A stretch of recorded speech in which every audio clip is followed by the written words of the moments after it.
Lubang hitam adalah salah satu fenomena paling membingungkan dan menyeramkan di alam semesta, karena bisa menelan seluruh bintang dan planet, serta mengubah tatanan ruang dan waktu. Tapi bagaimana jika bumi, planet tempat tinggal kita, terjebak dalam cengkraman horizon peristiwa lubang hitam? Apa yang akan kita lihat sebelum akhir yang tak terelakkan itu? Ayo sama-sama cari tahu. Lubang hitam itu seperti pengganggu di taman bermain. Kamu ingin menghindarinya sebisa mungkin. Ini merupakan wilayah di luar angkasa di mana gravitasi sangat kuat, sehingga nggak ada satupun, bahkan cahaya sekalipun, yang bisa lolos darinya.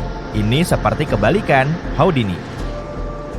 Seperti kepingan salju, setiap lubang hitam itu unik. Masing-masing memiliki massa, putaran, dan muatannya sendiri.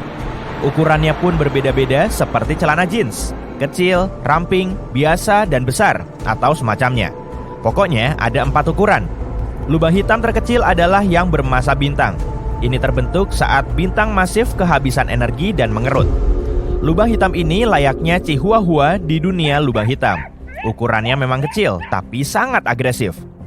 Objek-objek yang ada di dekatnya dilahap habis seperti anak anjing yang kelaparan. Dan bahkan, lubang hitam yang terkecil pun berukuran 3 kali lebih besar dari matahari. Selanjutnya ada anak tengah dalam keluarga kosmik ini, yaitu lubang hitam bermassa menengah. Lubang hitam ini terlalu besar untuk dilahirkan dari bintang yang mati. Para ilmuwan menduga lubang hitam ini terbentuk ketika beberapa lubang hitam bergabung menjadi satu. Meskipun nggak bisa mendominasi galaksi, setidaknya lubang hitam ini bisa menelan bintang-bintang di dekatnya. Untung bagi mereka, bukan? Tapi tahukah kalian apa yang bisa mendominasi sebuah galaksi? Monster raksasa di alam semesta kita, lubang hitam supermasif. Lubang hitam supermasif adalah raksasa yang massanya bisa mencapai jutaan hingga miliaran kali massa matahari. Dan mereka memainkan peran penting dalam pertumbuhan dan pembentukan galaksi-galaksi induknya. Terakhir ada lubang hitam ultramasif. Percayalah, kalian gak akan bisa membayangkan ukuran dan massanya. Monster kosmik ini sangat langka, tapi yang kita tahu bisa melahap seluruh galaksi seperti Pac-Man. Lalu apa yang terjadi jika kita berada terlalu dekat dengan lubang hitam? Atau lebih tepatnya, apa yang akan kamu lihat di saat-saat terakhirmu? Nah, pertama, kamu akan mencapai horizon peristiwa. Ini semacam point of no return. Batas tak terlihat yang menandai tepian lubang hitam. Dan disinilah hal-hal mulai menjadi sangat aneh. Sebagai contoh, waktu mulai melambat. Bukan bagimu, tapi bagi orang luar yang melihatmu dari jarak yang aman. Kalau kamu jatuh ke dalam lubang hitam, kamu nggak akan merasakan ada yang berbeda.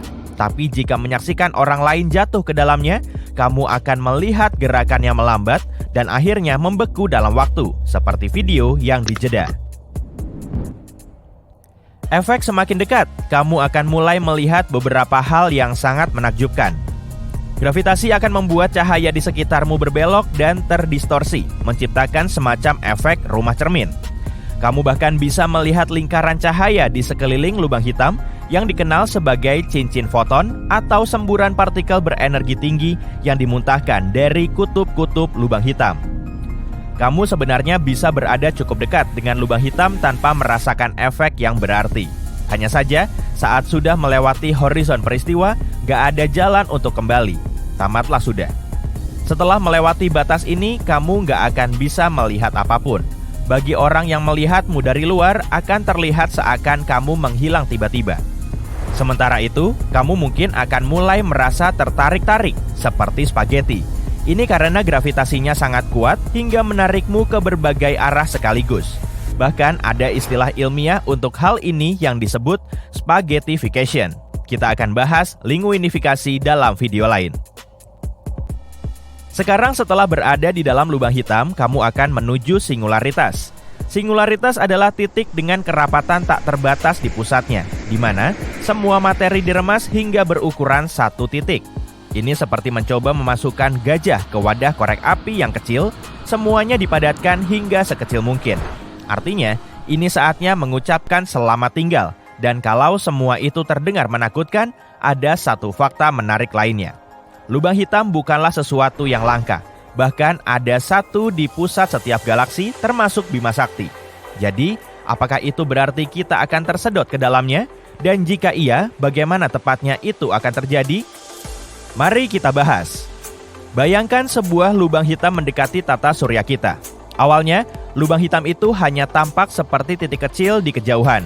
Tapi semakin dekat dengan bumi, tarikan gravitasinya mulai menciptakan kekacauan. Planet-planet mulai keluar dari jalurnya. Asteroid-asteroid terhempas dan komet-komet hancur berkeping-keping. Tapi meski kekacauan yang terjadi sudah begitu dahsyat, hal terburuk masih belum terjadi. Sungguh menakutkan. Dalam waktu singkat, lubang hitam itu akan sampai ke bumi. Pertama, atmosfer planet kita akan tertarik ke arah lubang hitam yang memicu terjadinya badai angin besar. Dan akan ada gelombang dahsyat di lautan, karena airnya sendiri terdistorsi oleh gaya gravitasi. Bayangkan, melihat lautan dan samudra mengembang. Medan magnet bumi dihasilkan oleh gerakan besi cair di dalam intinya. Tapi, gaya pasang surut ekstrim dari lubang hitam akan mengganggu gerakan ini, menyebabkan medan magnet melemah dan terdistorsi. Semua ini akan menyebabkan gempa besar dan letusan gunung berapi. Karena kerak dan mantel bumi terkoyak, semua infrastruktur dan teknologi akan hancur. Bangunan, jembatan, dan jalan raya akan porak-poranda. Oke, kita jeda dulu. Cukup mengerikan bukan? Tapi jangan khawatir, kamu gak akan melihat semua itu. Karena efek lubang hitam akan terasa jauh lebih awal. Kembali ke masa depan, kita akan kehilangan medan magnet bahkan sebelum semuanya mulai hancur. Artinya, bukan hanya cuaca dan iklim yang akan memburuk, tapi kita juga akan terpapar radiasi yang sangat ekstrim. Sinar gamma dan panas dari lubang hitam bisa mengubah planet kita secara drastis. Ucapkan selamat tinggal pada alam yang indah ini. Setidaknya, kesengsaraan itu dirasakan semua orang. Kita gak akan menjadi satu-satunya yang terkena dampak dari lubang hitam. Dan itu mungkin jauh lebih buruk. Ketika monster ini menelan seluruh tata surya, ia akan melahap segalanya.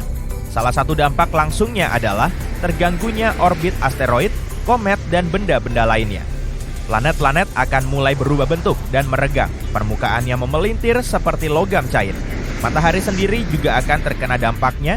Permukaannya mengerut seperti gumpalan semen. Dan ya, semua ini menakutkan untuk dibayangkan.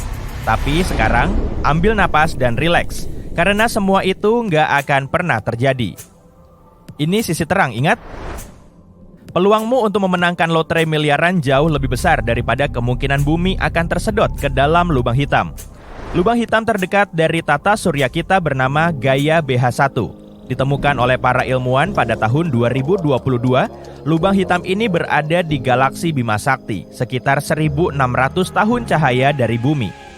Masa Gaia BH1 sekitar 10 kali masa matahari, yang berarti merupakan lubang hitam bermassa bintang. Gak terlalu menarik untuk dilihat, tapi penemuannya telah memberikan informasi berharga tentang perilaku monster kosmik ini. Tapi, seperti yang kamu lihat, bahkan lubang hitam yang paling dekat pun jaraknya lebih dari 1.000 tahun cahaya. Lubang hitam bergerak sangat lambat dan gak akan pernah berada terlalu dekat dengan tata surya kita untuk menimbulkan ancaman. Kamu mungkin bertanya, "Hey, tapi bukankah kamu bilang ada lubang hitam di pusat Bima Sakti? Bukankah itu berarti lubang hitam akan menyedot seluruh galaksi kita?" Mungkin enggak dengan suara seperti itu. Jangan khawatir. Jawaban yang tepat adalah tidak. Lubang hitam yang berada di pusat galaksi kita bernama Sagittarius A-Star. Kamu mungkin ingat dari foto buram viral yang beredar di internet beberapa tahun lalu. Lubang hitam ini memang sangat masif dan memiliki tarikan gravitasi yang kuat, seperti dua anak SMP yang sedang jatuh cinta. Tapi, lubang hitam ini masih sangat kecil dan hanya memengaruhi objek-objek yang berada di dekatnya. Objek-objek di galaksi terlalu besar dan bergerak terlalu cepat untuk bisa ditarik oleh lubang hitam. Meskipun demikian, lubang hitam tetaplah objek yang menarik untuk dipelajari. Para ilmuwan masih terus berusaha menguak misteri lubang hitam. Dan meskipun gak akan menjadi ancaman bagi kita, lubang hitam tetap menjadi pengingat akan kekuatan alam semesta yang luar biasa. Sekarang, kurasa aku akan mengalihkan perhatianku pada kekuatan coklat yang luar biasa. Begitu bumi dibelah menjadi dua, hampir semua makhluk hidup akan mati. Bencana yang belum pernah ditayangkan di bioskop akan dimulai. Atmosfer rusak, medan magnet berubah, dan lanskap planet ini akan sama sekali berbeda. Tapi planet ini akan terbarui sepenuhnya, dan kehidupan akan terlahir kembali dari abu, layaknya burung phoenix. Dibutuhkan laser super kuat untuk membelah planet ini. Laser seperti itu harus menerima pasokan energi langsung dari matahari. Senjata itu memasuki ruang angkasa dengan roket, puluhan ribu kilometer di atas dunia kita. Lalu, begitu laser tiba di tujuan, ia terbuka lebar untuk memaparkan lempengan-lempengan panel surya. Laser itu menyerap dan memusatkan sinar matahari. Lalu, sinar energi kuat berdiameter setara beberapa kota ditembakkan ke bagian tengah planet. Samudera yang ditembus oleh sinar yang bersuhu tinggi itu akan mendidih dan menguap menjadi awan petir yang tebal di langit. Angin kencang menggiring awan ini ke atas semua benua. Hujan lebat turun, yang tidak hanya membanjiri berbagai kota, tapi juga semua negara. Ketika lempeng tektonik bergeser, terjadilah banyak tsunami. Gelombang-gelombang raksasa menerjang pantai. Bumi terbelah menjadi dua, dan ini baru permulaan. Struktur bumi, atau lebih tepatnya masing-masing paruh bumi, berubah. Gempa bumi kuat terjadi di seluruh dunia. Bencana terburuk terjadi di dekat garis patahan. Miliaran ton tanah berhamburan. Tanah longsor raksasa menyeret berbagai kota ke bawah. Banyak bongkahan tanah berukuran ribuan kilometer terlontar menjauh dari planet kita. Semua makhluk hidup yang ada di bongkahan tanah tersebut berterbangan menuju angkasa luar. Pecahan-pecahan bumi lain mendarat di belahan bumi yang paling dekat dengan posisinya. Bayangkan sebuah batuan raksasa seukuran sebuah kota jatuh dari langit. Dan akan ada ratusan atau ribuan batuan semacam itu. Mereka yang tinggal jauh dari tempat yang terpotong berpeluang untuk selamat. Namun, di tempat yang jauh dari bagian bumi yang terpotong sekalipun, gempa bumi akan menghancurkan rumah-rumah. Bulan juga akan mulai melontarkan pecahan-pecahannya. Pecahan-pecahan yang tampak seperti hujan meteor ini akan jatuh di kedua potongan bumi, sehingga menimbulkan ledakan dahsyat. Ledakan ini akan menimbulkan kebakaran. Langit akan tertutup oleh abu, dan sebelum debunya mengendap, kita tidak akan bisa melihat matahari. Kedua potongan bumi itu saling menjauh satu sama lain. Pusat bumi kita yang merah membara tepat berada di tengah-tengah di antara kedua potongan bumi. Inilah inti bumi, yang terdiri atas logam cair. Setiap potongan inti bumi ini memancarkan energi sebanding dengan sebuah bintang. Di antara kedua belahan planet itu, terbentuk sebuah lapisan yang sangat panas, sehingga tidak ada sesuatu pun yang bisa bertahan di sana. Objek apapun yang jatuh ke area ini akan segera berubah menjadi abu. Massa inti bumi lebih besar dari massa tanah, sehingga tingkat gravitasi lebih tinggi. Inti tersebut menyedot apa saja yang mendekatinya. Kamu tidak bisa bepergian dari satu bagian bumi ke bagian lainnya. Gravitasi inti bumi menarik pesawat ulang-alik manapun. Masing-masing belahan bumi sekarang hidup sendiri-sendiri. Biasanya, inti yang berada di dalam planet kita berotasi dan membentuk medan magnet bumi. Medan magnet ini adalah perisai yang melindungi kita dari matahari dan ruang angkasa. Jika perisai ini rusak, radiasi matahari dan kosmik akan menembus atmosfer. Karena inti bumi sekarang terbagi menjadi dua, medan magnet bumi menjadi tidak stabil. Listrik mulai padam di kedua bagian bumi. Microwave, TV, pemanas air, lampu lalu lintas, komputer, semuanya menjadi rusak. Layar laptop atau ponselmu mulai berkedip-kedip lantas mati. Video mungkin berhenti, baterai habis dan mengisi ulang dalam sedetik. Satelit-satelit berhenti bekerja, yang artinya tidak akan ada lagi GPS. Gelombang radio frekuensi tinggi yang digunakan untuk komunikasi juga berhenti bekerja, yang artinya kamu tidak bisa menelepon dan mengirim pesan. Faktanya, semua pembangkit tenaga listrik mungkin tenggelam ke bawah tanah atau mengalami kebanjiran karena banyaknya gempa bumi, sehingga kemungkinan tidak akan ada listrik sama sekali. Sebagian orang sensitif terhadap badai matahari, sehingga menderita sakit kepala parah. Ketika medan magnet rusak, orang-orang serta hewan yang selamat akan menderita migrain hebat. Para ilmuwan harus menemukan helm khusus untuk melindungi manusia dari matahari. Agar terlindungi sepenuhnya, orang harus tinggal di kota-kota bawah tanah. Jarum kompas tidak lagi menunjuk arah utara. Ia hanya berputar tak tentu arah. Burung-burung menjadi kebingungan. Mereka tidak tahu harus terbang kemana untuk menunggu musim dingin. Karena bagi mereka, sudah tidak ada arah selatan. semua hewan berhenti bermigrasi. Di langit, pesawat tidak dapat bernavigasi. Tanaman dan bunga-bunga tidak bisa tumbuh dengan wajar karena meningkatnya radiasi matahari. Hewan ternak tidak cukup makan. Mutu produk-produk memburuk, paceklik pun terjadi. Tujuan utama manusia pada masing-masing potongan bumi adalah bertahan hidup. Di beberapa tempat yang lebih dekat dengan patahan, atmosfer bumi rusak sama sekali. Kondisi di sana hampir menyerupai kondisi di ruang angkasa. Tidak ada udara maupun panas. Hanya dengan pakaian ruang angkasalah, kamu dapat tinggal di wilayah ini. Sayangnya, kamu tidak akan bisa meloncat atau terbang karena gravitasi masih berfungsi. Di samping itu, gravitasilah yang menjadi penyelamat planet kita. Kedua bagian bumi itu tidak akan terbang menjauh satu sama lain karena adanya kekuatan gravitasi. Alih-alih, mereka akan berputar dan mulai saling tarik-menarik. Dalam waktu 100.000 tahun, kedua bagian planet itu akan menyatu sekali lagi dan bumi akan sama sekali terbarui. Karena inti bumi adalah logam cair, maka ia akan kembali menjadi satu pusat yang tunggal. Tapi, dibutuhkan waktu yang jauh lebih lama bagi bebatuan padat dari kedua potongan bumi itu untuk menyatu. Bekas goresan akan terbentuk di sepanjang patahan. Goresan itu akan ditumbuhi oleh hutan-hutan dan dibanjiri oleh lautan. Tapi akan ada banyak gempa kuat di beberapa tempat di dekatnya. Sampai saat ini, semua makhluk hidup mungkin telah musnah. Kondisi di planet kita kira-kira sama dengan 4,5 miliar tahun lalu. Lautan dan samudera mendidih. Petir menyambar di mana-mana, lempeng-lempeng tektonik berubah bentuk, dan lava mengalir dari gunung berapi dalam aliran yang deras. Bumi tampak seperti sebuah periuk besar yang mendidih, yang lambat laun terbentuk kehidupan di dalamnya. Karena ukuran bumi telah berkurang dan intinya tidak begitu banyak berubah, gravitasinya akan berbeda. Di darat, akan lebih sulit bagi orang biasa untuk berjalan. Berat badan mereka akan bertambah.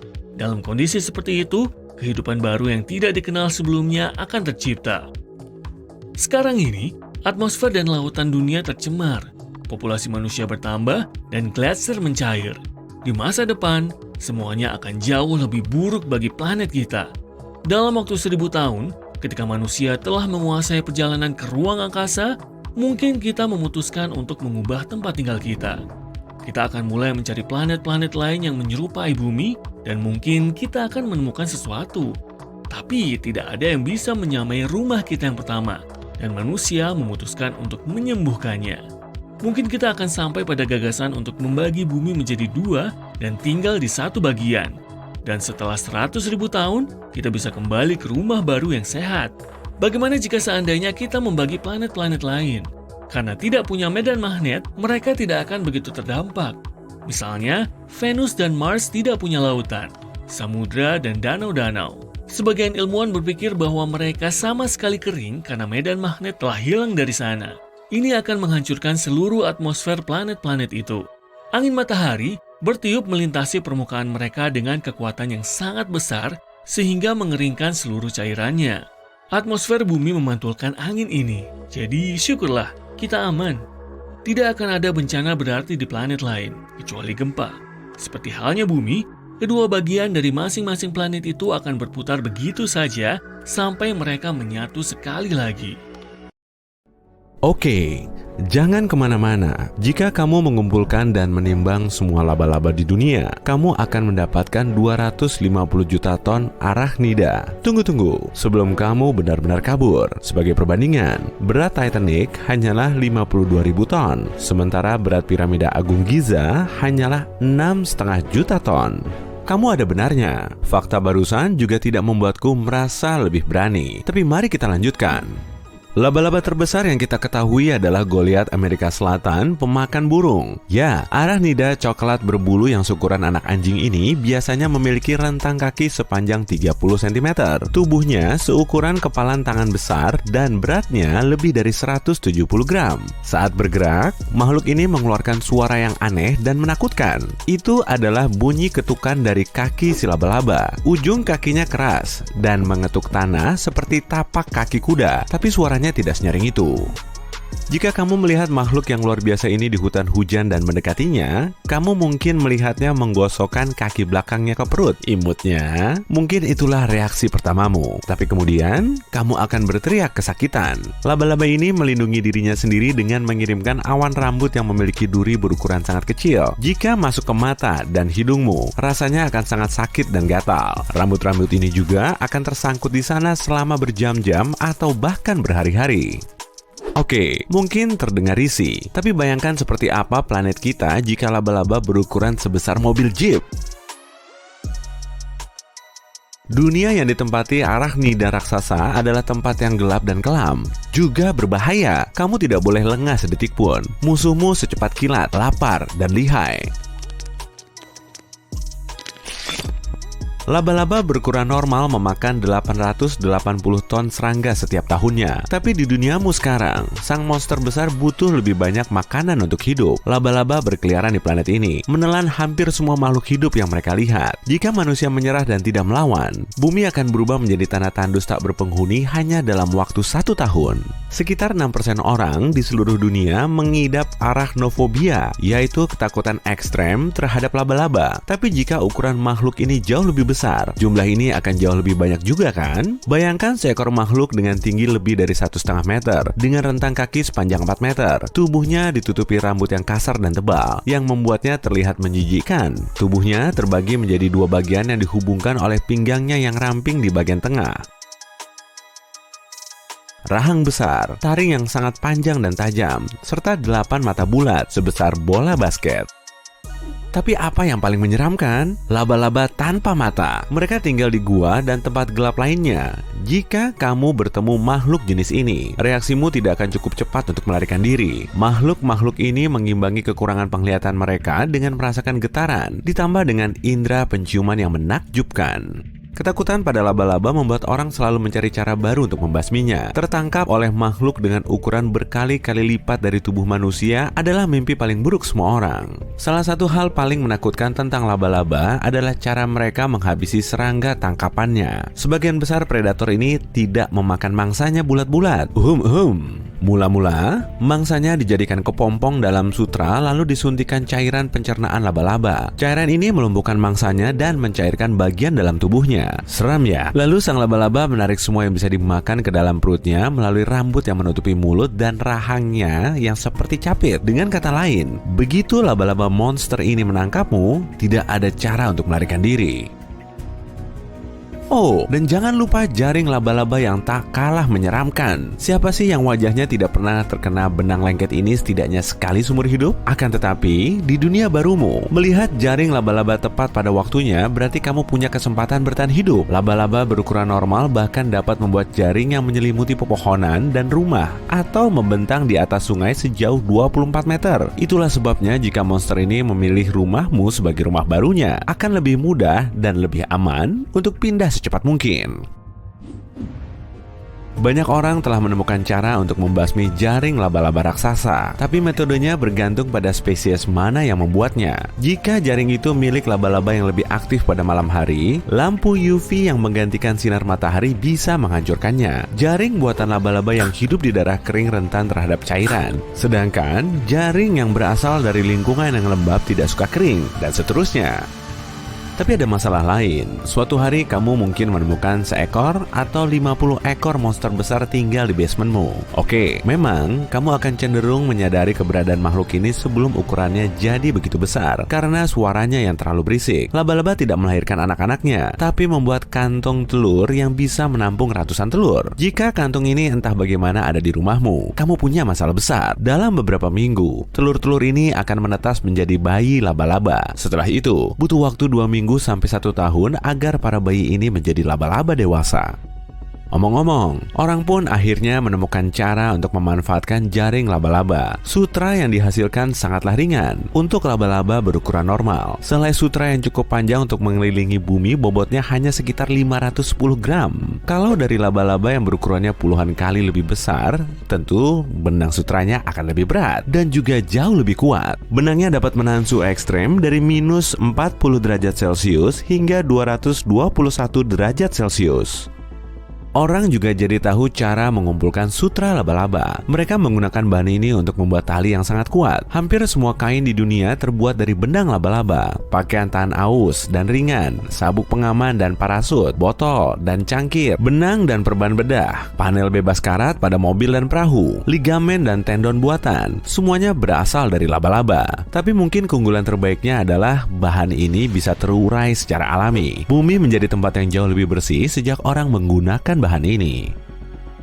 Selain benang sutra, orang juga mengumpulkan lem yang menutupi jaring laba-laba. Ini adalah zat yang unik karena mampu tetap basah di udara terbuka dan masih lengket setelah menjebak banyak serangga. Dari dekat, lem ini tampak seperti manik-manik kecil pada benang, atau lebih tepatnya seukuran bola golf jika kita membicarakan arachnida seukuran mobil. Mereka menghasilkan lem yang jauh lebih lengket daripada laba-laba berukuran normal. Itulah sebabnya dalam banyak kasus, lem ini dapat menggantikan palu dan paku. Semua jenis kendaraan dan kapal dibuat dengan menggunakan lem laba-laba ini. Satu-satunya kekurangan zat lengket ini adalah kita harus ekstra hati-hati saat mengumpulkannya. Sekali tersangkut, sulit untuk melarikan diri. Itulah sebabnya orang tidak sendirian berburu lem, tapi melakukannya secara berkelompok.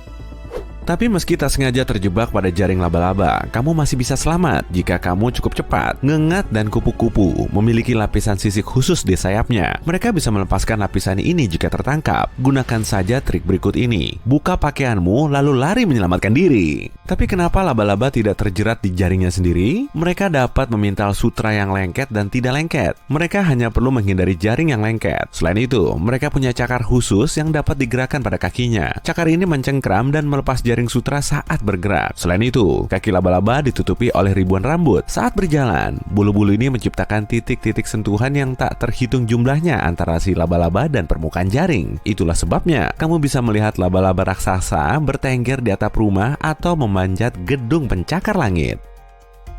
Ngomong-ngomong, saat makhluk mengerikan ini bergerak, mereka melakukannya dengan sangat cepat. Laba-laba rumah raksasa adalah salah satu spesies laba-laba tercepat di dunia nyata. Dia mampu bergerak dengan kecepatan hampir 0,6 meter per detik atau lebih dari 1,6 km per jam. Tapi makhluk sebesar mobil jeep bisa melaju sampai lebih dari 80 km per jam. Dengan kata lain, kamu tidak akan bisa melarikan diri darinya walau naik mobil.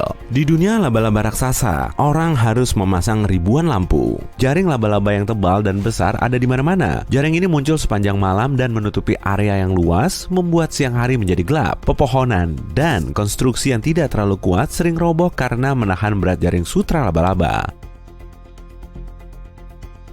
Untungnya, ini hanya dunia hayalan. Di dunia nyata, laba-laba tidak bisa tumbuh sebesar mobil. Singkat cerita, hormon mereka mencegah makhluk ini menjadi lebih besar dari yang seharusnya. Phew!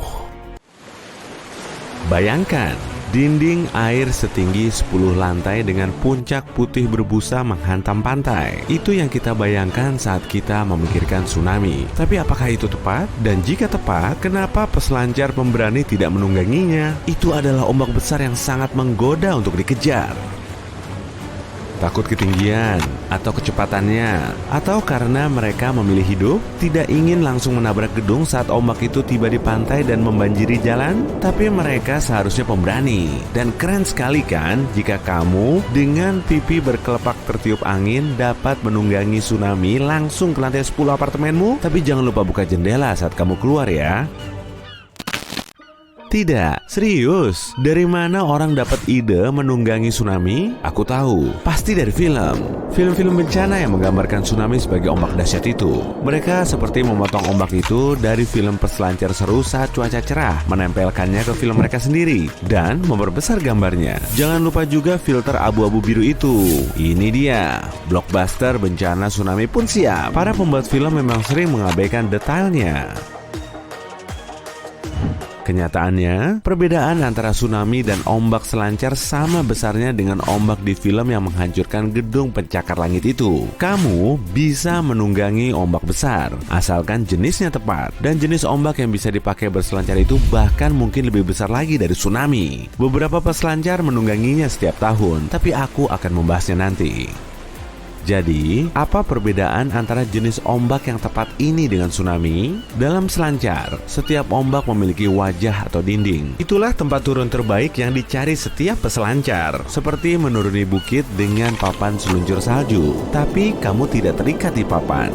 dan selalu ada longsoran di belakangmu, dan mungkin ada hiu tepat di bawah kakimu, menunggu untuk melahap apapun yang tersisa darimu saat kamu terjatuh. Maaf, itu jadi sedikit menyeramkan. Berselancar itu seru kok, tapi terima kasih, aku akan menonton dari pantai saja. Tsunami sama sekali tidak seperti ini. Bayangkan tsunami lebih seperti ombak raksasa yang datang dalam hitungan menit. Ya, air kemungkinan akan naik 9 terkadang 18 meter lebih tinggi dari biasanya. Tapi tsunami bukan ombak yang berdinding. Tsunami lebih seperti bukit air yang bergulung-gulung. Anggap saja seperti lava raksasa yang mengalir di atas pantai. Tapi lebih cepat, tidak, bahkan lebih cepat. Tunggu, itu lebih menyeramkan daripada masalah hiu tadi. Lupakan saja. Agar ombak yang bisa ditunggangi muncul, kamu hanya butuh tiupan angin. Namun, tsunami dipicu oleh peristiwa relatif langka seperti gempa bumi dan letusan gunung berapi bawah laut. Ini juga asal perbedaan kekuatannya. Tsunami tidak selalu lebih besar dari ombak biasa, tapi jauh lebih kuat. Jadi, tsunami cenderung selalu membawa bencana. Saat terjadi, gempa bumi bawah laut menghasilkan jumlah energi sangat kuat yang benar-benar menggoyangkan air. Energi ini harus disalurkan ke suatu tempat, dan tempat itu adalah menuju pantai dalam bentuk tsunami. Bahkan, saat kamu mencuci piring dan ingin seru-seruan, kamu bisa membuat tsunami kecil. Letakkan tanganmu di bawah air, lalu gerakan naik turun. Sedikit saja juga bisa. Kamu akan melihat riak di permukaan. Ini yang terjadi di laut setelah gempa bumi, tapi pada skala yang jauh lebih besar. Tsunami mendapatkan kecepatan luar biasanya dari dasar laut yang bergerak atau bergeser, yakni sampai kecepatan 320 km per jam. Jadi, tsunami menghantam daratan secepat anak panah di udara. Nah, itulah kenapa ku bilang pipi berkelepak tertiup angin saat kamu menunggangi ombak yang ganas itu. Tapi tidak, sungguh, tsunami tidak akan secepat itu saat menghantam pantai. Ombak itu kehilangan banyak energi saat berbenturan dengan permukaan dasar laut di dekat garis pantai dan rintangan bawah air yang menghalangi jalannya. Saat berselancar ke jendela apartemen, kamu hanya akan melaju sekitar 50 km per jam. Ombak itu mungkin akan melambat, tapi bertambah besar saat semakin dekat ke pantai. Mega tsunami adalah ombak 30 meter yang akan membawamu ke apartemenmu di lantai 10. Ketinggian rata-rata untuk kebanyakan ombak hanya sekitar 3-9 meter. Ya, hanya bandingkan dengan ombak selancar biasa. Tingginya biasanya 2 meter dan hanya melaju sekitar 20 km per jam. Itu sebabnya tsunami tetap saja cepat dan cukup besar untuk menyebabkan kerusakan parah. Tapi jangan abaikan ombak untuk berselancar juga. Ombak itu juga bisa berbahaya. Sama seperti tsunami, ombak yang didorong angin akan naik ketika menabrak rintangan bawah air di dekat pantai. Rintangan ini, baik itu bubungan bawah laut maupun terumbu karang, merupakan sumber bahaya utama bagi para peselancar. Jika seorang peselancar tidak bisa bertahan, dia akan terseret ke tempat karang yang tajam. Selain itu, jatuh ke air rasanya tidak seperti tepukan lembut di punggung saat kamu bekerja dengan baik. Oke, aku paham, kita tidak bisa menunggangi tsunami, tapi kita sedang berandai-andai di sini. Aturan tidak berlaku dan imajinasiku seringkali menjadi liar. Jadi, ayo seru-seruan menaklukkan tantangan ini. Pertama-tama, karena tsunami bukan ombak biasa, kita harus mencari cara untuk menjadikannya tempat berselancar. Kira-kira agar bisa membuatnya membentuk dinding, satu hal yang bisa melakukan itu adalah rintangan buatan di bawah laut yang dirancang khusus untuk menghadang tsunami dari energi besarnya. Maaf, kita akan kehilangan sebagian kecepatan besarnya, tapi kita harus membuatnya naik lebih tinggi. Rintangan itu harus besar, tapi masih cukup dalam agar kepala peselancar tak terbentur jika jatuh. Selanjutnya, kita perlu mengambil tindakan keselamatan lebih lanjut. Dalam hal ini, beberapa perlengkapan kuku, pakaian khas peselancar terbuat dari neoprena, bahan fleksibel yang hanya dapat melindungimu dari air dingin dan membantumu tetap mengapung. Tapi kamu beruntung, baru-baru ini muncul teknologi baru, pakaian selam yang tahan terhadap gigitan hiu. Ini seperti rompi Kevlar. Semua pengujian menunjukkan bahwa itu tidak bisa ditembus benda tajam, juga mencegah patah tulang. Sayangnya, luka memar akibat benturan benda tumpul tidak bisa dihindari. Bagaimanapun, kita akan menunggangi tsunami.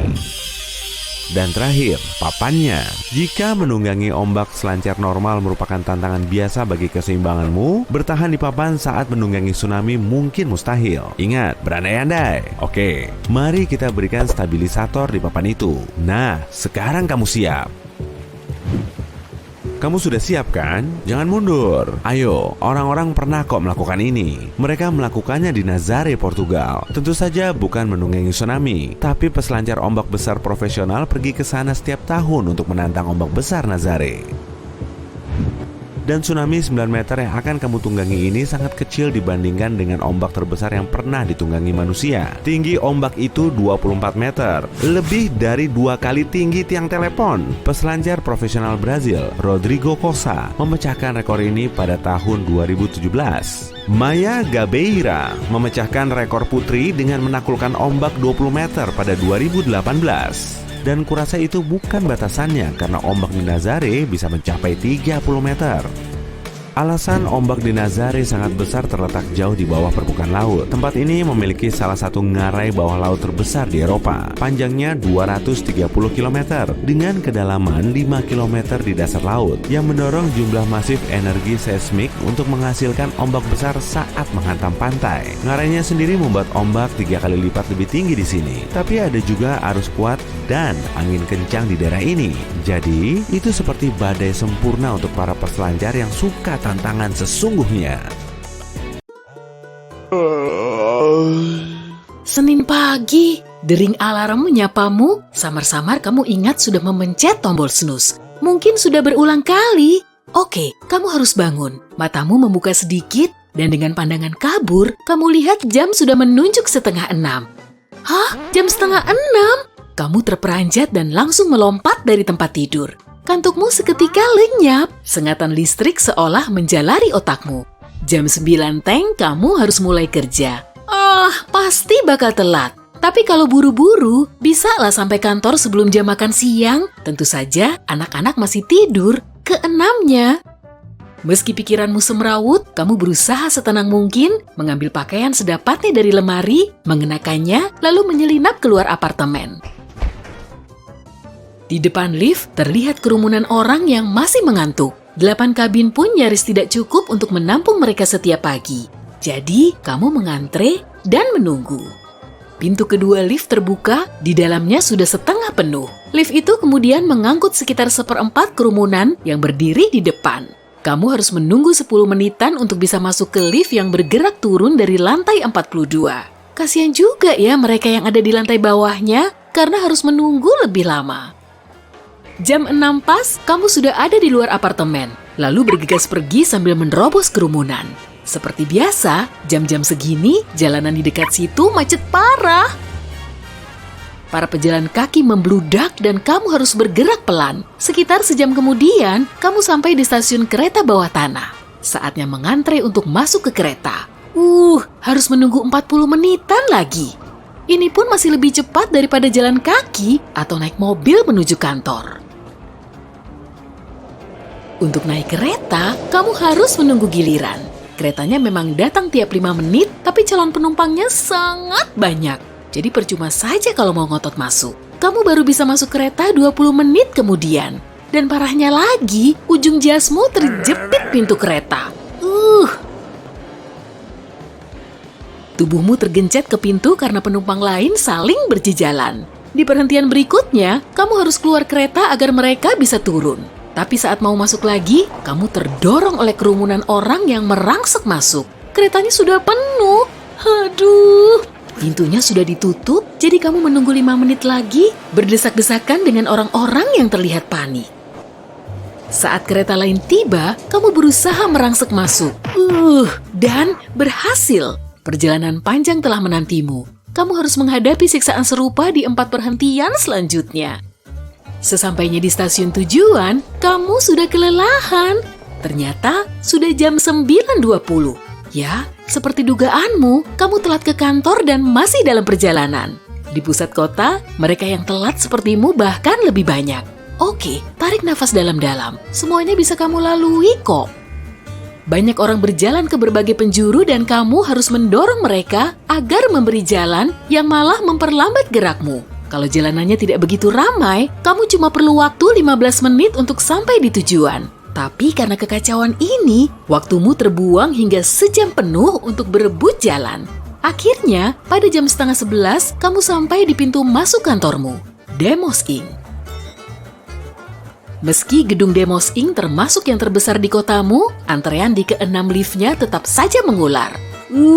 Untuk sampai ke lantai kantormu, kamu harus menunggu setengah jam lagi. Dan leganya, akhirnya bisa masuk lift. Kamu pun menekan tombol 33, lalu menunggu. Lagi. Sudah setengah 12, berarti kamu sudah terjaga selama hampir 6 jam, tapi baru sampai di kantormu. Rekan-rekanmu sudah sibuk dengan pekerjaannya, dan kamu perlahan mencuri jalan menuju kubikelmu. Untung saja, letaknya di dekat jendela, jadi kamu bisa memandangi panorama kota yang indah. Tatapmu tertuju keluar jendela, pemandangannya sudah kamu hafal betul, gedung pencakar langit berjejer rapi, dan kebanyakan berupa apartemen sekaligus kantor. Anomali ini terjadi sejak 50 tahun silam. Tak ada yang tahu persis tentang asal-muasalnya. Yang jelas, penduduk mulai sering melahirkan anak kembar 4, bahkan 5. Anehnya lagi, hal ini cuma terjadi di kotamu dan pinggirannya. Dalam 10 tahun pertama, para penduduk mengira udara atau airlah yang menjadi penyebab. Mereka pun bermigrasi, tapi ternyata penduduk asli kota ini telah terdampak. Bahkan, mereka yang sudah menetap di negara lain juga melaporkan telah memiliki 10 anak sekaligus. Tapi kan, ada juga penduduk yang tidak mau atau tidak bisa pindah, jadi harus ada tindakan. Misinya, membantu kota ini beradaptasi dengan situasi baru, serta menyelidiki penyebab anomali kelahiran tersebut. Tindakan yang diambil pun sangat drastis, tapi efisien. Terlebih dulu, perusahaan ini berinvestasi dalam membangun real estate.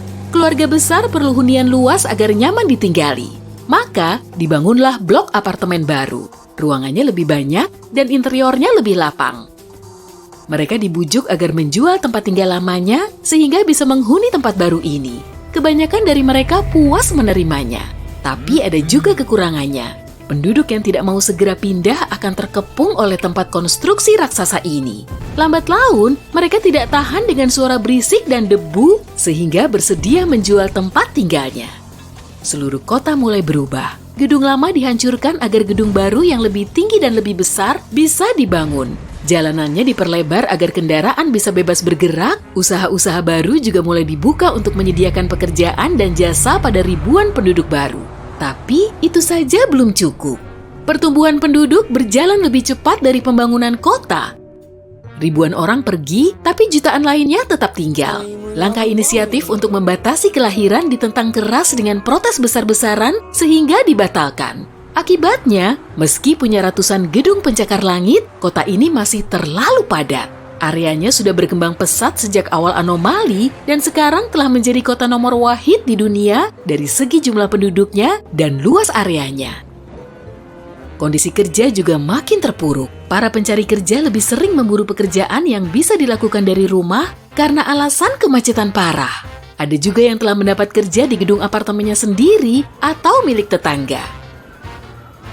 Tapi, orang-orang sepertimu belum cukup beruntung karena harus bangun pagi-pagi buta agar sampai di kantor tepat waktu. Bunyi alarm pada jam 4 pagi sudah sangat biasa. Saat itulah, jalanan masih relatif sepi. Tempat penitipan anak dan bimbel dengan sendirinya semakin menjamur. Karena tiap orang tua harus membesarkan sedikitnya 4 anak, mereka sangat mau dibantu. Para lajang mendapat banyak uang dengan mengasuh bayi tetangganya dan membuka bimbel untuk anak-anak usia sekolah.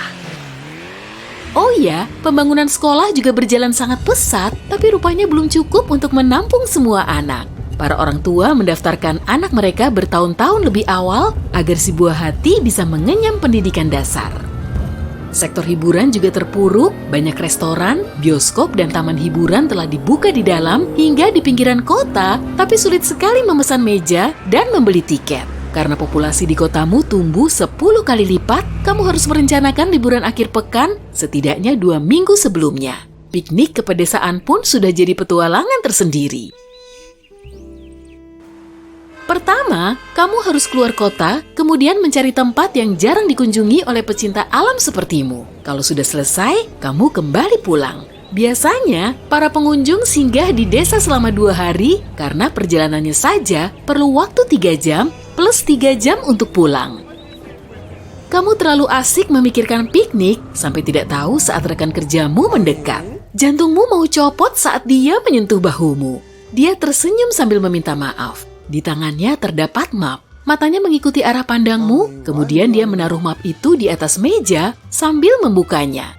Di dalamnya terdapat beberapa dokumen, tapi kamu tidak paham dengan isinya. Itulah laporan dari beberapa kota di seluruh negeri. Kamu bingung dengan angkanya yang banyak sekali, tapi semua laporan itu punya kesamaan. Di bagian akhir, tertera permohonan agar Demos Inc. membuka cabang di kota-kota tersebut. Kamu mulai menghitung berkas laporan itu. 17 kota mengalami ledakan angka kelahiran yang sudah terjadi di kotamu selama setengah abad. Bayangkan ada bola panas super besar yang tersembunyi di dalam bumi. Bola ini mengambang di lautan logam cair. Selain itu, bola ini berputar pada porosnya, tapi bergerak lebih cepat dari bagian lain planet kita. Seperti inilah rupa inti bumi. Bola logam padat ini merupakan inti dalam, tebalnya 1.200 km atau sama dengan jarak antara kota New York dan Chicago, dan seluruhnya terbuat dari besi panas dan nikel. Inti luarnya adalah lautan logam cair. Untuk mencapai tepinya, kamu perlu menggali terowongan ke pusat bumi sejauh kira-kira 5.950 km. Tapi kamu pasti tidak mau pergi ke sana, karena disinilah titik terpanas di planet ini. Suhunya 61.000 derajat Celcius, jauh lebih panas daripada suhu permukaan matahari. Hal luar biasa lainnya tentang tempat ini adalah gravitasi di inti luar bumi 3 kali lebih kuat daripada di permukaan bumi. Artinya, jika entah bagaimana kita bisa menemukan cara untuk tinggal di dekat inti bumi dan kamu melempar batu ke sana, batu itu akan jatuh 3 kali lebih cepat dari biasanya. Batunya akan jadi 3 kali lebih berat. Tubuhmu juga akan jadi 3 kali lebih berat, tapi ini bukan masalah karena ada banyak hal yang jauh lebih buruk akan segera terjadi. Kehidupan di inti bumi berbanding terbalik dengan kehidupan di stasiun luar angkasa internasional dan akan jauh lebih sulit daripada hidup di permukaan bumi. Kamu akan kesulitan memegang garpu hanya karena garpu terasa jauh lebih berat dari biasanya. Makan siang bisa jadi sangat menantang. Menulis dengan pulpen di kertas atau mengetik di komputer akan membuatmu banjir keringat. Tapi jika manusia bisa menyesuaikan diri dengan kondisi ini, mereka akan jauh lebih kuat. Manusia telah memanfaatkan panas yang berasal dari dalam bumi sebagai sumber energi. Banyak perusahaan menggunakan energi ini untuk memanaskan air yang menghasilkan uap. Uap ini digunakan untuk menggerakkan turbin yang menghasilkan listrik. Jika inti bumi menjadi dingin dan kehilangan panasnya, listrik yang dihasilkan uap mungkin jadi sangat mahal. Beberapa bagian di bumi mungkin akan jadi sangat gelap karena banyak orang kembali menggunakan lilin dan api untuk penerangan di malam hari. Dan lupakan saja mobil listrikmu karena mengecasnya akan menghabiskan banyak uang. Telepon, komputer, internet, semua ini akan lebih mahal harganya. Tapi semua ini belum ada apa-apanya. Lihat saja nanti. Rotasi inti yang panas menciptakan medan magnet bumi. Medan ini seperti perisai yang melindungi kita dari matahari dan luar angkasa. Jika perisai ini hilang, radiasi matahari dan kosmik akan melewati atmosfer. Pasokan listrik akan menjadi sangat tidak stabil. Microwave, TV, ceret, lampu lalu lintas, dan komputer semuanya bisa rusak. Layar laptop atau ponselmu akan menyala dan mati secara acak. Video tidak bisa diputar dan baterai bisa habis dalam sekejap. Satelit akan berhenti berfungsi, yang artinya tidak akan ada lagi sistem GPS yang dapat diandalkan. Ucapkan selamat tinggal pada peta navigasi di ponsel. Peralatan dengan gelombang radio juga akan berhenti bekerja. Jadi, kamu tidak akan dapat melakukan panggilan atau mengirim pesan. Sekarang pun, di mana medan magnet kita masih berfungsi normal, ledakan besar di matahari dapat menciptakan badai magnet yang mengganggu alat elektronik dan mempengaruhi kesehatan manusia. Sebagian orang rentan terhadap badai ini dan bisa mengalami sakit kepala yang sangat parah. Jika medan magnet menghilang sepenuhnya, setiap orang di planet ini, juga hewan-hewan, akan mengalami sakit kepala berat. Ilmuwan harus menemukan helm khusus yang melindungi manusia dari paparan badai magnet. Jika inti bumi jadi dingin dan kamu tersesat di hutan, kamu akan kesulitan menemukan jalan pulang, bahkan dengan peralatan sederhana. Tanpa medan magnet yang berasal dari inti bumi yang aktif, jarum kompasmu tak akan lagi menunjukkan mana utara, selatan, timur, dan barat. Kamu akan melihat burung di langit menggila. Mereka akan kehilangan arah selama musim dingin, karena selatan sudah tidak ada lagi. Malah, takkan ada hewan yang bisa bermigrasi. Di langit, alat penunjuk lokasi di pesawat akan berhenti berfungsi. Artinya, takkan ada lagi perjalanan udara sampai orang menemukan cara baru untuk bernavigasi. Tapi, hey, mari kita lihat sisi terangnya. Inilah kenapa kami ada di sini. Kamu tidak perlu pergi ke kutub utara untuk melihat Northern Light. Aurora akan muncul di langit malam di semua tempat. Ini karena partikel matahari yang bermuatan menyebar pada garis magnet yang membentang dari utara ke selatan. Namun, garis-garis ini akan hilang jika inti bumi mendingin. Jadi, partikel ini akan menerangi langit di seluruh dunia. Inti bumi yang membeku juga berarti lempeng tektonik akan berhenti bergerak. Tak ada lagi gempa di seluruh penjuru bumi. Tapi ini tidak seindah kedengarannya. Pergerakan lempeng menciptakan patahan di permukaan bumi. Dengan begini, kita jadi punya akses ke mineral penting. Dengan tidak adanya pergerakan, memproduksi bahan bakar bisa jadi jauh lebih sulit. Harga minyak bisa naik. Kebanyakan orang harus berhenti mengendarai mobil. Akan ada lebih banyak sepeda dan kuda di jalan raya, mungkin juga lama. Gunung berapi juga akan berhenti meletus. Jika inti bumi mendingin, magma juga jadi dingin. Orang yang tinggal di dekat gunung berapi aktif yang besar tidak perlu khawatir. Tapi ada sisi negatifnya. Gunung berapi mengandung banyak zat dan mineral yang bermanfaat.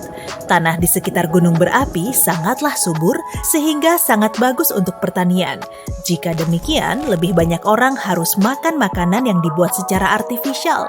Akan ada masalah besar dengan pasokan produk makanan alami. Nantinya hanya orang kaya yang mampu membeli roti lapis isi tomat dan timun. Hal terburuk adalah paparan radiasi jangka panjang yang sangat berbahaya bagi kesehatan. Lebih banyak radiasi berarti risiko terkena penyakit akan jauh lebih tinggi. Manusia harus membangun perisai khusus untuk melindungi diri dari radiasi matahari. Akan terlalu mahal untuk menutupi seluruh planet dengan teknologi ini, jadi kita hanya akan membangun perisai terpisah untuk setiap kota. Bayangkan saja pemandangan setiap kota yang ditutupi oleh kubah pelindung yang besar. Di dunia dengan radioaktif, pergerakan antar kota hanya dapat dilakukan dalam alat transportasi khusus yang tertutup. Manusia harus memakai pakaian pelindung. Kamu tidak akan bisa pergi ke pedesaan lagi. Orang miskin yang masih tinggal di desa atau kota kecil akan dipaksa untuk tinggal di bawah tanah guna melindungi diri mereka sendiri. Tumbuhan dan hewan juga akan mengalami masalah. Rempah-rempah, bunga, dan pohon akan terpapar radiasi dalam dosis besar dan tidak akan bisa mekar. Hewan ternak tidak akan bisa makan rumput dan jerami. Pasokan susu, keju, dan yogurt akan jauh berkurang. Tanaman akan kesulitan menghasilkan oksigen. Medan magnet tidak hanya melindungi kita, tapi juga melindungi atmosfer. Inti bumi yang membeku dan tidak adanya perisai magnet berarti angin surya akan menghancurkan atmosfer dalam beberapa ratus tahun. Kondisi di bumi akan berubah total. Umat manusia tidak akan lagi berani keluar dari kubah pelindung dengan atmosfer buatan. Di dalamnya tidak hanya ada perkotaan, tapi juga kekayaan hayati yang tersisa. Pepohonan, danau, rumput, padang rumput, dan bunga. Segala sesuatu yang tertinggal di luar kubah akan berubah menjadi gurun yang hangus. Inilah yang terjadi pada Mars. Tidak ada laut, samudra, juga danau di sana. Beberapa ilmuwan yakin kalau planet ini sangat tandus karena hilangnya medan magnet. Tanpa perlindungan, Mars kehilangan sebagian besar atmosfernya dan angin surya menyapu semua air yang ada di permukaannya. Tapi, tentu saja, ini hanyalah satu dari sekian banyak teori. Proses ini terjadi miliaran tahun yang lalu dan tidak seorang pun tahu persis apa yang terjadi. Tapi jangan khawatir, planet kita tidak akan berubah menjadi Mars dalam waktu dekat. Inti bumi mendingin dengan sangat lambat. Prosesnya memakan waktu 2 miliar tahun lagi, atau lebih, sebelum akhirnya benar-benar menjadi dingin. Meskipun demikian, anehnya medan magnet kita bisa jadi tidak stabil, bahkan sampai hari ini. Di belahan bumi selatan terdapat titik yang medan magnetnya sangat lemah. Tempat ini disebut South Atlantic Anomaly atau anomali Atlantik Selatan. Partikel surya bermuatan mengalir melalui tempat ini yang dapat menyebabkan masalah bagi satelit yang mengorbit melewatinya. Ada beberapa tempat lain seperti ini di seluruh dunia. Tapi untungnya tidak menimbulkan masalah yang besar bagi kita.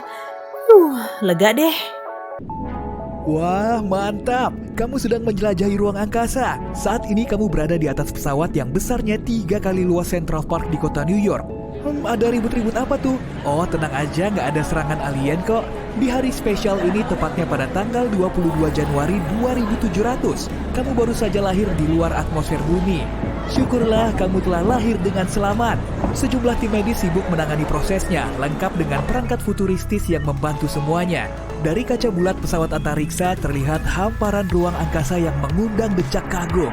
Di posisimu saat ini kamu sudah nggak bisa lagi melihat bumi. Pesawatmu terus melaju ke tempat tujuan lain sejauh jutaan kilometer. Menurut perkiraan kamu akan sampai di planet baru ini selama puluhan tahun. Oke, kita percepat saja lah ya. Umurmu sudah 25 tahun dan seingatmu pesawat antariksa ini sudah jadi satu-satunya rumah yang kamu punya. Kamu sudah hafal betul luar dalamnya. Tiap pagi kamu bangun di ruanganmu yang lengkap dengan fasilitas kamar mandi kecil, dapur kecil, tempat tidur tingkat, dan kaca kuat untuk menikmati pemandangan bintang dan planet yang super cantik, tanpa perlu mengkhawatirkan radiasi ruang angkasa. Pesawat ini dilengkapi dengan pelindung magnetik permanen yang bisa memantulkan radiasi ruang angkasa agar kabinnya nggak terkena efeknya. Kalau sampai radiasinya masuk, akibatnya akan sangat fatal. Pesawatmu juga punya gravitasi buatan. Biasanya, kepadatan tulang astronot akan menyusut dari 1-2% dalam 1 bulan karena mereka terus melayang-layang di ruang angkasa. Tapi di masamu, yaitu di masa depan, masalah selama perjalanan luar angkasa tingkat lanjut bisa teratasi. Saat kamu keluar dari ruanganmu, awak lain sudah bersiap menuju tempat kerjanya. Mereka meluncur di atas hoverboard mini berteknologi canggih. Warna seragam mereka juga berbeda-beda sesuai usia. Seragammu berwarna biru, jadi kamu naik ke hoverboardmu mengikuti para awak yang berpakaian biru. Kamu pun meluncur melalui jalur bawah tanah di ruang angkasa untuk berangkat kerja. Sebagai ahli teknik, kamu diberi tugas penting, menjaga pesawat agar tetap berfungsi dengan baik. Tiba-tiba terjadi masalah. Sejumlah nomor bermunculan di semua panel dan disusul dengan kedipan lampu merah. Kamu segera memberitahu timmu, tapi mereka juga nggak tahu apa-apa. Cepat, perbaiki masalahnya. Kamu terus mengecek log dan membuat perhitungan rumit, tapi semuanya nihil. Seluruh awak mulai panik. Bulu romamu mulai meremang. Entah berapa tombol dan knop yang sudah kamu pencet. Tapi suara dengungan malah makin memekakkan telinga. Kedipan lampu terus-terusan menyilaukan mata. Rekan-rekanmu juga mulai menjauh, meninggalkanmu sendiri di ruangan itu. Supervisormu tiba-tiba menghampirimu untuk membantu. Dan setelah beberapa saat, akhirnya kalian bisa mengatasinya. Bikin deg-degan aja. Kamu masih perlu belajar banyak agar bisa mengendalikan pesawat. Sejak kecil kamu sudah bekerja sebagai ahli teknik karena kamu jago fisika, kimia, matematika, pokoknya semua pelajaran yang berkaitan dengan sains. Kejadian tadi memang biasa terjadi di pesawatmu, tapi bisa bekal pengalamanmu untuk jadi pilot kelak kan? Sepulang kerja, teman-temanmu ngajak kamu nongkrong bareng. Telepon sudah jadi barang jadul dan kalian sudah beralih ke perangkat yang bisa dipakai untuk berkomunikasi sambil melihat semua info melalui proyeksi hologram. Dan tentunya cuma kamu yang bisa melihatnya. Kamu juga bisa menggunakan perangkat ini untuk mendengarkan lagu lama dari bumi. Musik pop sudah jadi musik klasik. Di zamanmu saat ini, film sudah di-upgrade menjadi proyeksi 3D dari imajinasimu sendiri.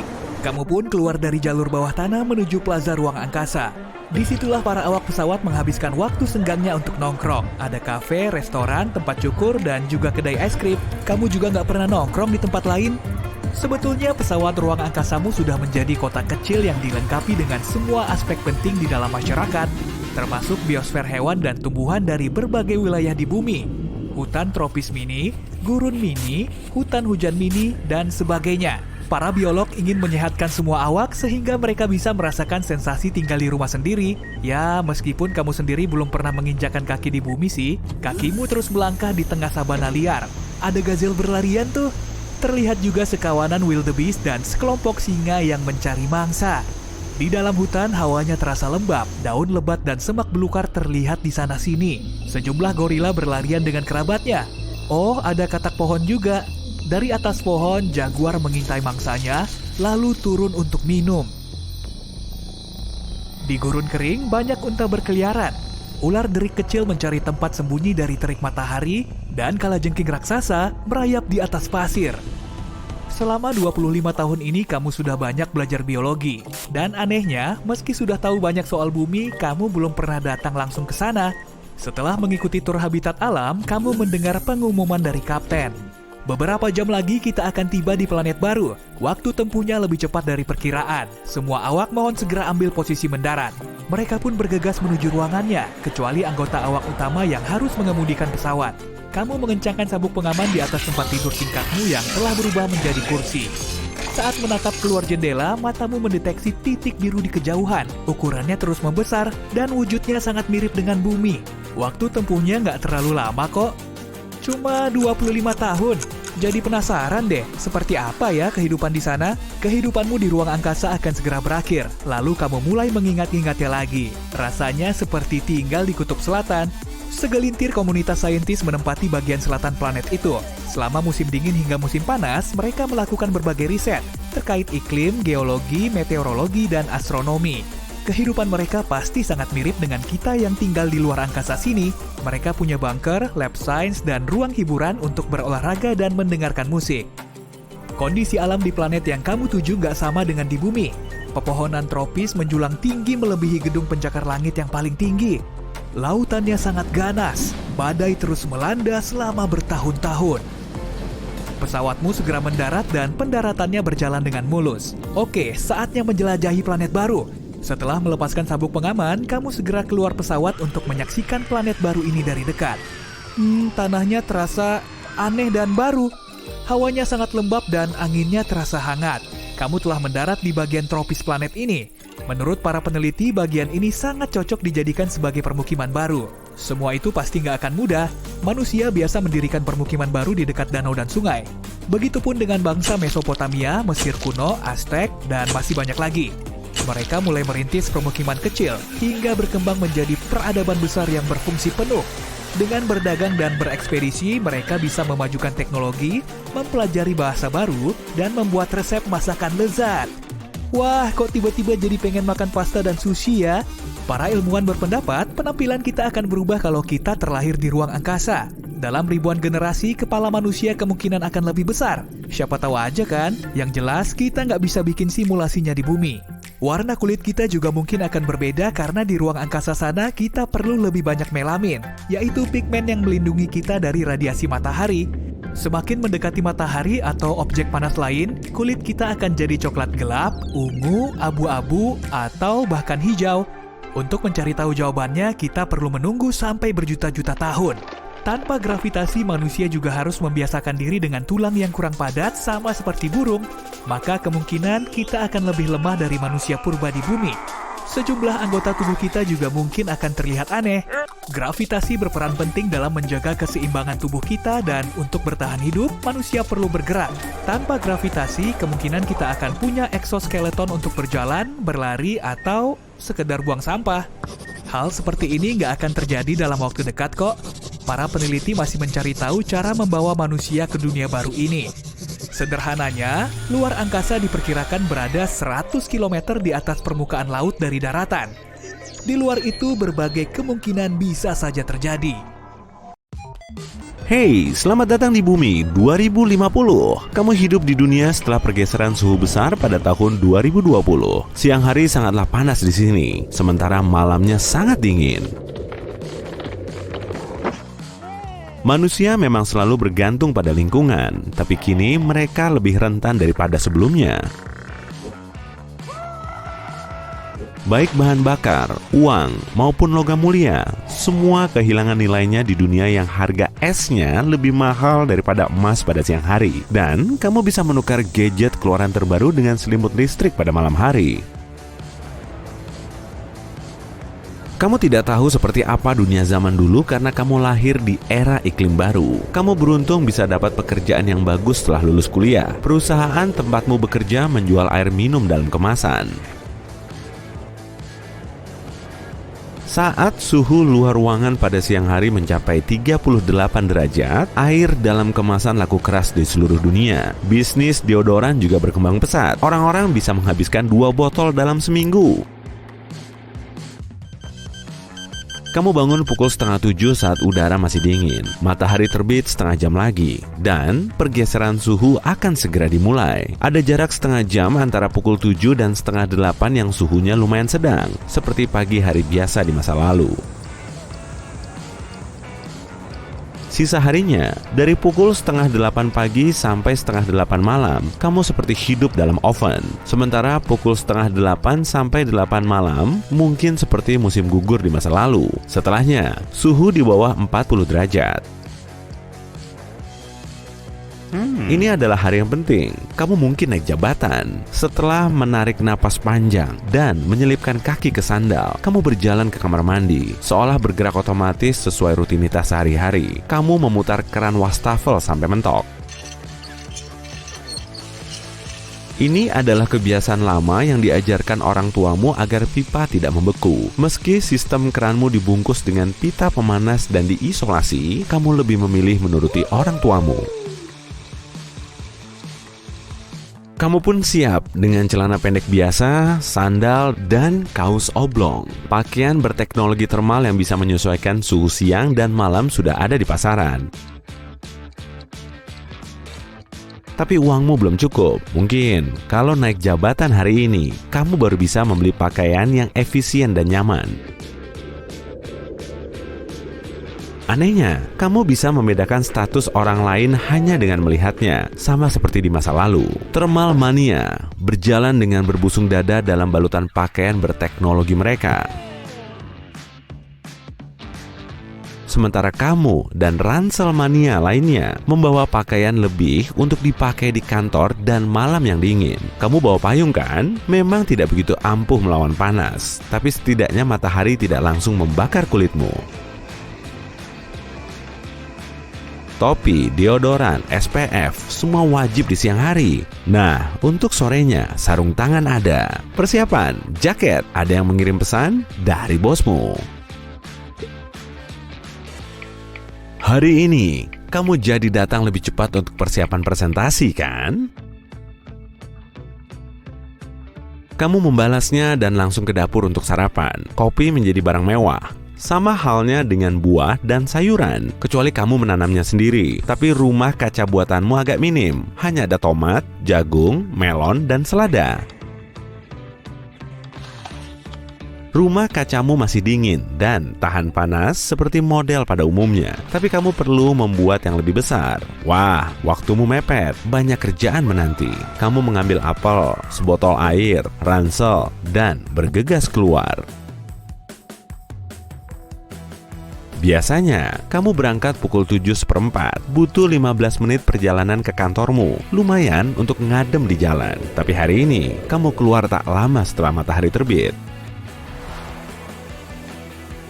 Sudah ada banyak orang di jalan. Semua orang mencoba tetap di dalam ruangan, kecuali selama 30 menit setelah peralihan cuaca. Meski lalu lintas padat merayap, kamu masih sampai di kantor tepat waktu untuk menyiapkan presentasi pentingmu. Kamu lulusan manufaktur dan distribusi air. Saat menyampaikan ide ini ke bosmu, dia langsung mengundang petinggi perusahaan untuk mendengarkan presentasimu. Idemu bisa memangkas harga air 50% dan membuat perusahaanmu tercatat dalam sejarah. Kamu bergegas ke ruang ganti dan memakai setelanmu. Presentasinya berjalan lancar, meski kamu agak gugup. Bosmu pun menjanjikan perubahan besar dalam karirmu. Tapi dia menyarankan kamu berlibur dulu karena kamu butuh banyak istirahat sebelum perjalanan mengubah idemu menjadi kenyataan dimulai. Kamu melihat di internet untuk mencari opsi yang ada. Pantai bukan tempat liburan favorit lagi karena di mana-mana sama panasnya dan pesawat sudah tidak ada lagi. Perjalanan udara sudah menjadi transportasi kuno karena pesawat tidak bisa lepas landas kalau suhunya di atas 45 derajat karena berarti udaranya lebih tipis, sehingga sayap tidak bisa menghasilkan daya angkat. Setidaknya, itulah kata kakekmu. Dia adalah pilot pada masa sebelum pergeseran suhu. Ski, seluncuran es, dan seluncuran salju kini cuma ada di resort salju buatan dalam ruangan. Nah, lumayan menarik nih. Jam kerjamu selesai pukul 4 sore. Tadinya, kamu ingin langsung pulang. Tapi karena sedang bahagia, kamu mau berjalan-jalan sebentar di taman. Jangan lupa ganti bajumu ke celana pendek dan kaos dulu. Kamu menyusuri jalanan yang kosong. Tak banyak orang yang mau berkeliaran di tengah teriknya siang hari. Phew, kini kamu paham alasannya. Kamu memandangi kota. Gedung pencakar tanah pendek berjejer di jalanan. Tidak ada lagi pencakar langit. Fluktuasi suhu yang sangat tinggi antara siang dan malam membuat gedung-gedung tinggi tidak stabil dan mudah runtuh. Pencakar langit juga memerangkap panas sehingga kota lebih panas. Tidak seorang pun butuh panas ekstra di masa sekarang. Kamu pun melihat atap-atap yang dilapisi panel surya. Semuanya digerakkan dengan tenaga surya. Mobil, transportasi umum, semua pemanas dan pendingin. Pada siang hari, matahari mungkin bagai musuh bebuyutanmu, tapi setidaknya dia membantumu tetap hangat pada malam hari. Dari jauh, taman tampak indah, pepohonan, semak, rumput hijau dan bunga. Tapi semua orang tahu kalau itu palsu. Selain di rumah kaca, tanaman di tempat lain adalah tanaman buatan. Panas siang hari akan menghanguskan dan mengeringkan tanaman, sementara hawa dingin yang tajam akan membekukannya dalam semalam. Kamu duduk di bangku taman dan mendengar dua kakek-kakek membahas betapa bedanya dunia saat ini. Semuanya hampir berubah. Kolam dan danau menguap total dalam beberapa bulan. Mereka mengenang kegiatan seperti memancing, bertani, dan berkebun. Ya, hanya hewan gurun yang mampu melewati pergeseran suhu. Kamu bisa melihat coyote, roadrunner, kadal, dan kalajengking jika pergi agak jauh dari kota. Sementara unta menggantikan peran sapi dan kuda di setiap benua. 30 tahun era iklim baru tidak memberi cukup waktu untuk membawa adaptasi besar, tapi manusia sudah sedikit terlihat berbeda. Kulit makin tebal dan kasar untuk menghadapi fluktuasi suhu. Alis menjadi lebih lebat agar keringat di dahi tidak mengalir ke mata. Salah satu kakek tadi melihat arlojinya. Sudah 7:30. Yuk cabut John. Sudah 7:30 lagi, kamu berjalan terlalu jauh dari rumahmu. Kamu pun membuka ransel dan mencari celana, sarung tangan, sepatu bot, dan...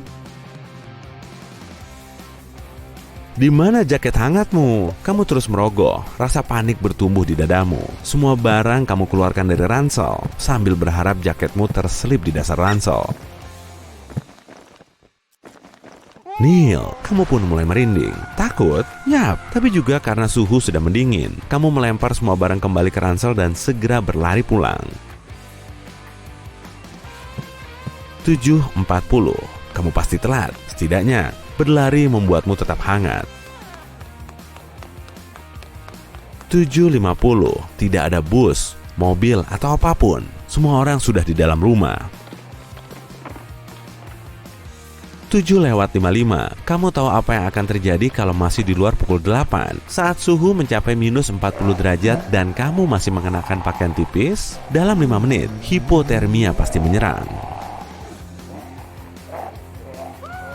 Kamu pernah mendengar cerita horor tentang orang-orang yang keluar pada malam hari tanpa pakaian hangat? Pertama, menggigil. Detak jantung meningkat cepat karena tubuhmu berjuang agar dirimu tetap hangat. Lalu menggigil hilang, detak jantung turun, dan kamu mulai pusing. Tubuhmu menyerah. Saat pingsan, maka berakhir sudah. 7:58. Kamu lihat pintu rumahmu di depan. Ayo, kaki, lebih cepat. 8 malam, hawa dingin membuatmu sulit bernapas. 1 menit lagi, kamu sampai rumah. Jalan terus, udara menyengat paru-parumu. Bulu matamu tertutup es, hidungmu memerah. Jadi begini, inilah akhir hidupmu?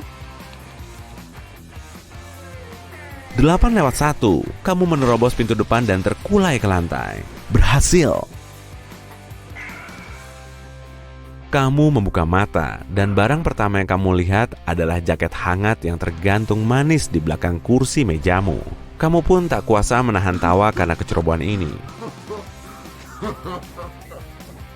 Hari ini yang dimulai dengan sempurna berubah dengan begitu cepat, seperti siang dan malam di masa sekarang. Aku benar-benar harus liburan, ucapmu dalam hati. Lautan magma, angin supersonik, hari-hari panas terik, dan sebagai pengganti hujan, ratusan batu berjatuhan ke kepalamu. Aduh, apa ini sebenarnya? Para astronom baru saja menemukan superplanet baru di luar sana. K2141b adalah eksoplanet yang jaraknya sekitar 200 tahun cahaya dan pastinya butuh nama baru.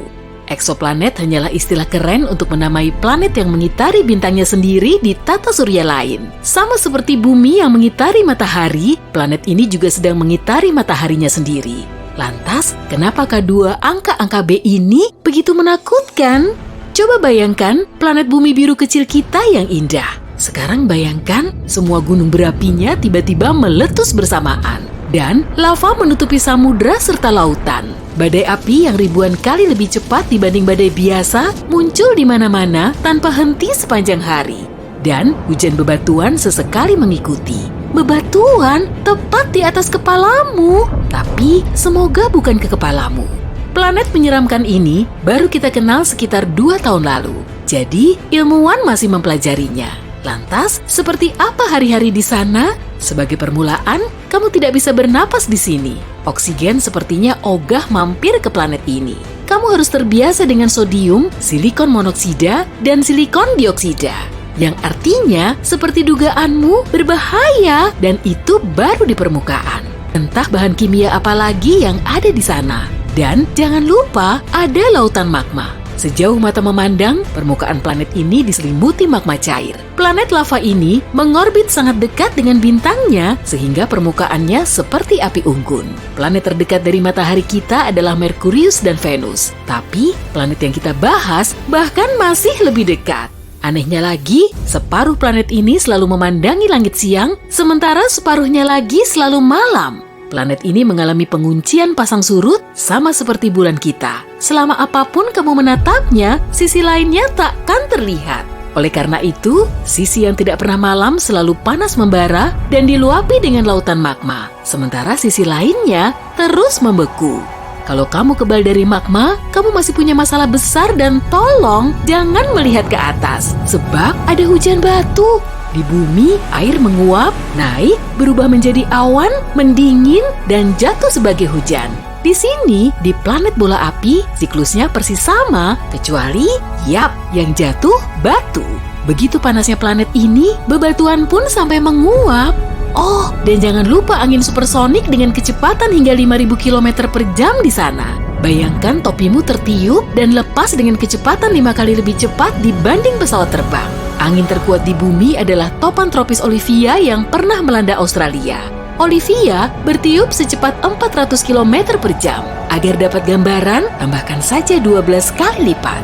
Di sisi planet yang selalu siang, suhu panasnya mencapai 2700 derajat Celcius. Suhu terpanas yang pernah dicapai permukaan bumi terjadi di California yang hanya dalam tanda kutip 60 derajat Celcius. Suhu di gurun Sahara hampir setinggi ini, tapi panas semacam ini belum mampu menguapkan batu.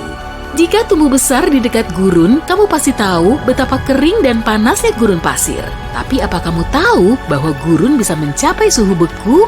Gurun, menurut definisinya, adalah daerah luas dengan sedikit atau tanpa curah hujan. Berarti, tidak ada uap air yang mencegah suhu berubah drastis. Pada siang hari, matahari memanaskan gurun seperti oven. Tapi saat matahari terbenam, panasnya pergi jauh sehingga udaranya berubah sangat dingin. Beberapa gurun bahkan mencapai minus 40 derajat Celcius pada malam hari. Tapi tunggu, bukankah gurun seharusnya bersalju jika sedingin itu? Beberapa gurun memang agak bersalju di beberapa titik, tapi karena tak ada uap air, tingkat saljunya tak bisa terlalu banyak. Cuma ada malam Sahara yang dingin, kering, dan berpasir. Nah, gurun Sahara sebenarnya bukanlah gurun terbesar di bumi, melainkan Antartika. 13 juta kilometer persegi es kering yang hampir tak dihuni manusia dan cuma ada beberapa penguin imut. Bisa dibilang, penguin hidup di gurun. Kembali ke planet bola api kita. Kali ini, sisi malamnya. Kegelapan tak berujung dan dingin yang ekstrem, suhunya sekitar minus 200 derajat Celcius dan ditambah angin supersonik. Bagaimana dengan di bumi? Yang terdingin hanyalah minus 90 derajat Celcius di pusat penelitian di Antartika. Lalu, bagaimana eksoplanet yang sepedas sambal mata ini jika dibandingkan planet tetangga kita? Mars juga tidak bisa ditempati. Karena dijuluki planet merah, kamu mungkin mengira Mars selalu panas. Tapi suhu di sana biasanya dingin, jauh di bawah titik beku. Kalau punya rencana liburan ke Mars, kamu bisa meninggalkan payungmu di rumah. Tenang, di sana tidak ada hujan batu dan sudah jutaan tahun hujan tidak turun di sana. Setidaknya Mars punya siang dan malam dan kurang lebih agak mirip bumi. Daerah khatulistiwa Mars super panas, sementara kutub utara dan selatannya lumayan dingin seperti bumi. Ilmuwan bahkan menemukan sedikit salju karbon dioksida di sana. Seluruh Mars tertutup karbon dioksida dengan sepercik nitrogen di sana-sini. Para ilmuwan bahkan melaporkan badai salju hebat di Mars, tapi karena sebagian besar mengandung karbon dioksida, ini bukan badai salju biasa. Badai ini agak mirip badai es kering, sama seperti yang dipakai di mesin kabut. Bukan cuma Mars yang iklimnya berubah-ubah. Jupiter juga terkenal dengan badai dahsyatnya, jauh berbeda dibanding badai di bumi. Badai di sini terjadi selama berabad-abad. Bintik merah raksasa di Jupiter adalah badai berusia 400 tahun dan kamu bisa memuat 4 bumi utuh di dalamnya. Jadi, meski sudah berlangsung lama, kekuatannya tidak sebanding dengan badai di K2. Venus juga punya hujan lebat, tapi tidak terbuat dari bebatuan. Di sana lebih parah karena hujannya hujan asam sulfat. Asam sulfat bisa menyebabkan luka bakar parah di kulit dan melubangi payungmu. Atmosfer Venus dipenuhi karbon dioksida yang sifatnya bagai jaring penjebak radiasi matahari dan pastinya sangat panas. Akan tetapi, tak ada lautan magma. Merkurius adalah planet terdekat matahari dan bahkan tidak punya atmosfer. Artinya, tidak ada badai, awan, hujan, angin, dan lain-lain. Merkurius mirip gurun di bumi, tak ada uap air dan tak ada hujan. Berarti, suhu di sana naik pada siang hari dan meroket turun pada malam hari. Eksoplanet K2 bagai gabungan aspek-aspek ekstrem dari seluruh tata surya kita. Semuanya tergabung menjadi satu planet menakutkan. Tapi, kita masih belum berencana ke sana dalam waktu dekat. Kita bahkan belum pernah ke Mars. Rencana ini masih jauh dari realisasi dan 200 tahun cahaya adalah waktu perjalanan yang super lama. Kalau mau pindah ke tempat lain dalam waktu dekat, kamu mungkin bisa berkemah di bulan. Tak ada lautan magma dan angin berkecepatan tinggi di sana. Suhunya pun lumayan, tapi kenapa ini belum terrealisasi? Nah, masalah utamanya adalah drone serta robot kendali jarak jauh semakin canggih.